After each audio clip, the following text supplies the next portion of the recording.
Prends des forces, l'ami. Merci.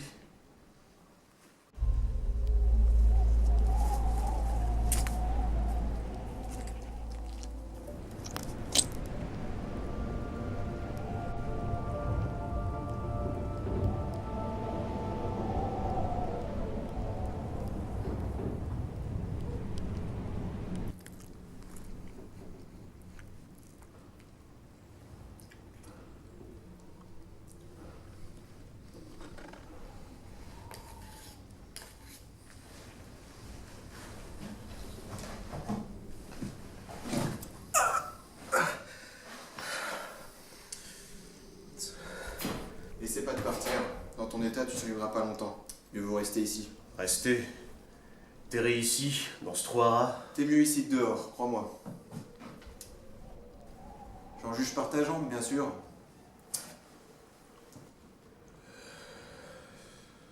Et comment c'est arrivé? Oh, des pillards, la routine.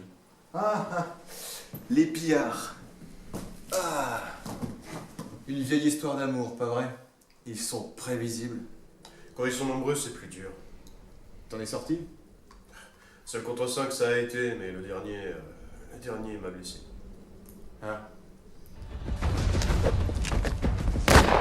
Mais j'ai fini par l'avoir. De toute façon, c'était lui au moins. Et j'ai rampé.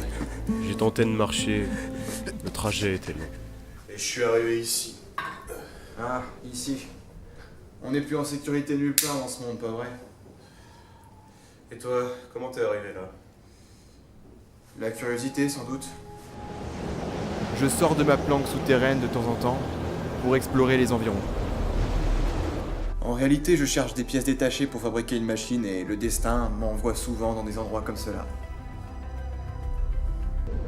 Je voyage parfois plusieurs jours et je m'imagine en même temps que mes recherches à quoi pouvaient ressembler ces terrains de pierre où les plantes repoussent par-dessus.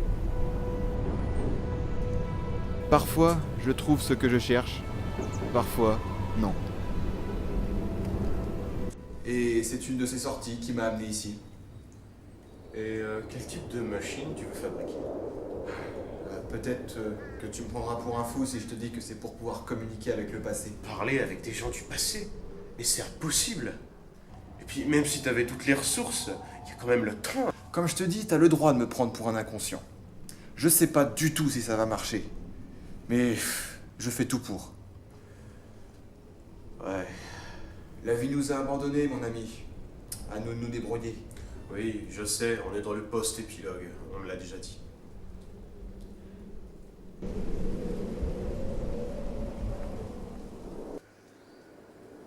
Et toi, qu'est-ce que tu vas faire maintenant? Poursuivre, comme avant.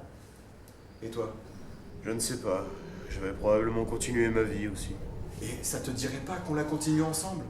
Bientôt nous parlerons au passé tous les deux. Non, je vais continuer seul. C'est mieux ainsi. Comme tu veux.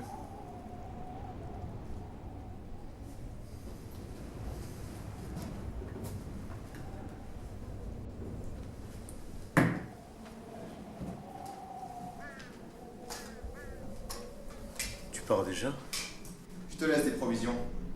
Surtout, rationne-toi bien, rétablis-toi bien et tâche de survivre.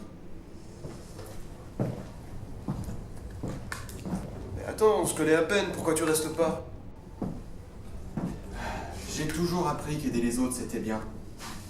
Mais j'ai vite compris que dans ce monde, ça servait à rien. Mieux vaut s'occuper de soi. Mais parfois, mon instinct d'humaniste prend le dessus. Ah, je t'ai aidé, c'est cool, mais maintenant, je dois faire comme tu as dit toi-même.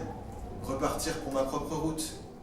Ça peut paraître égoïste, mais c'est comme ça qu'on survit. Mais tu peux rester ici quelque temps. N'est-ce pas ce que tu étais venu faire? Je suis venu pour une nuit. Maintenant, je dois repartir, continuer mes recherches pour les pièces, retrouver notre planque pour la prochaine nuit, jusqu'à retrouver mon chez-moi. Je t'ai pas dit... Merci beaucoup. Non, non, non. Ça, par contre, j'en veux pas. Tu vas bien t'en sortir, l'ami.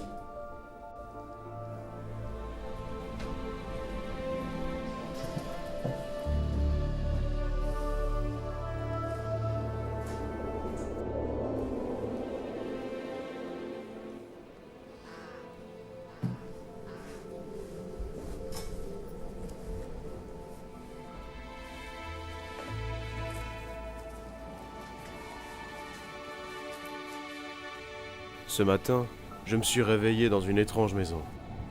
À côté de moi se trouvait une personne. Il m'a aidé, soigné, nourri. Il prétendait qu'il pourrait bientôt communiquer avec le passé. Selon lui, toute vie mérite de rester sur Terre, mais ne devrait recevoir aucune aide de qui que ce soit, car tout le monde est capable de s'occuper de soi. C'est comme ça qu'on survit, disait-il. Mais la vie est fragile, et arrivé près de la mort, il est difficile de s'occuper de soi.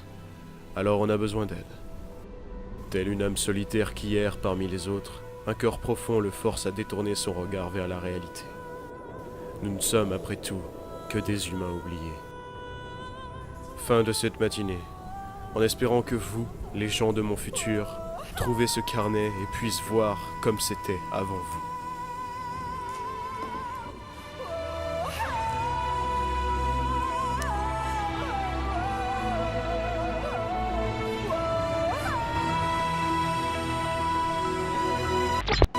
All we do is go on walking.